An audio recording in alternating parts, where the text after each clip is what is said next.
My great-grandfather's brother, his house was here. Just go in here. Yeah. The thatch roof. Yeah, that's just. Dit is my in. Alright. Dan gaat achter die karretje om, dus je kan uitkom. Alright, die in. Net, hier stop net die. Jy gaan gou hier vir jou. As jy wil trek in die parkplek dan is dit safer, dan kan ek gou vir hom vertel weer op die phone. Maar daar intrek.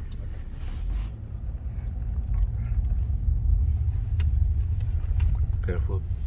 What's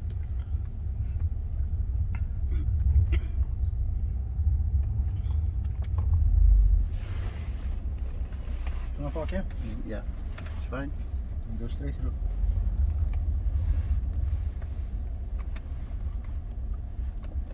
Dat je tijd voor de uitknop gaat, dan liever de om weer. Show you what I'm telling you now, where they stayed, right? The others were all around here, the houses in this area, near the beach, where they could make a living out of the sea. And that is why they came to squat here.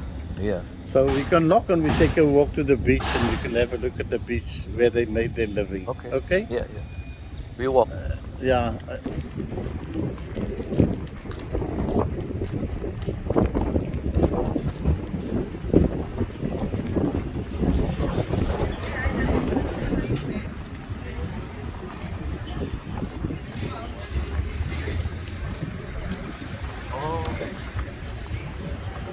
These are the flea market, mostly foreigners. Yeah.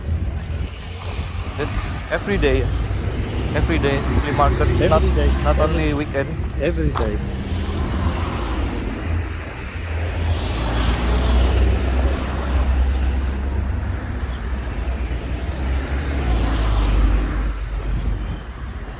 I think we can go now. Yeah. So at that time the squatters are here? No, here? no, they were there. Oh, okay. Because the sea used to be right up to here, the beach. Yeah, yeah. But they reclaimed some of the land, you know. Yeah. In fact, the waves used to wash up to the hotel here. That's in the 1880s. Yeah, yeah. There was a hotel, the first hotel called Anderson's Hotel. I've got a picture of that hotel too. Yeah. How did you acquire that photograph? In the archives. In the archives. Oh, In the archives, and then yeah. you make copy. I made the copy here. I think I've got the picture of the hotel in the book that I gave you. Yeah, yeah, yeah. Yeah.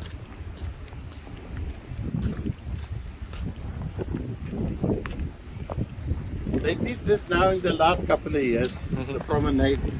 Yeah. But the beach used to be a bit wider.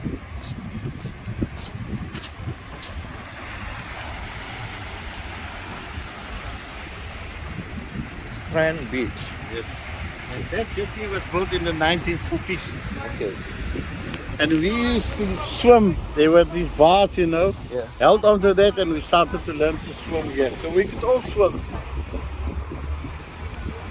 And we eventually grew up here. As the boats came in, we used to carry the fish from the jetty up to the fish carts. Yeah, yeah. It was way back in the 1950s. Did you go fishing also? I went out once with a boat to catch fish with a line. Yeah.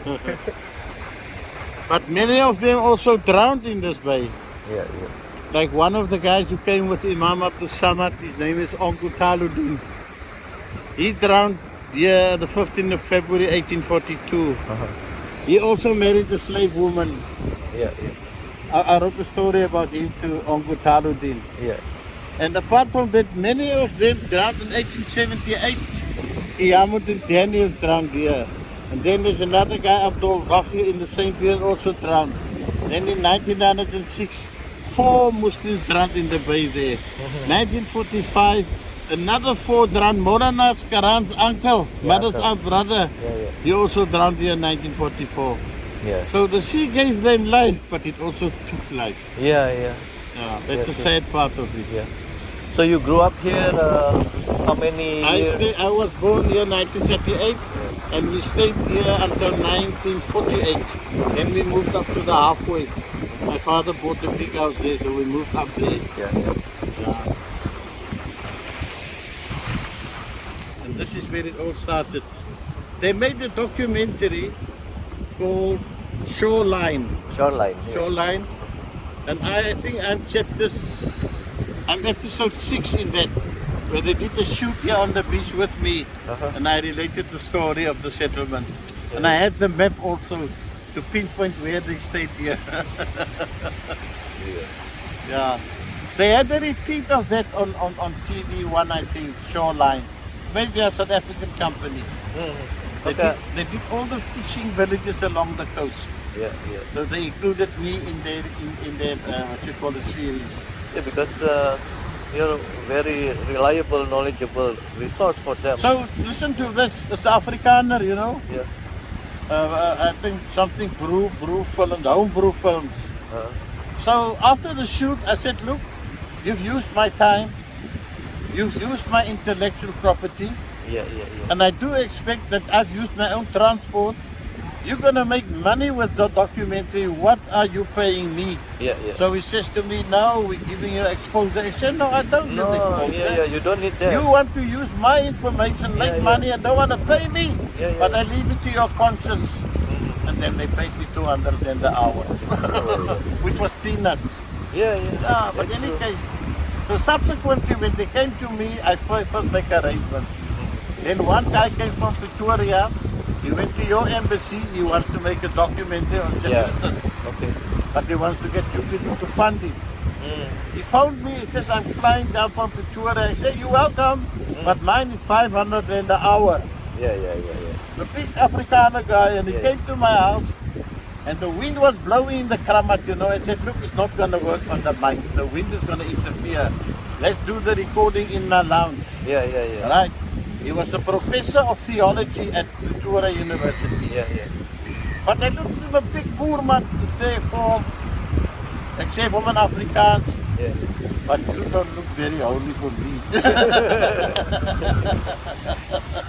But then he paid me 500 an hour.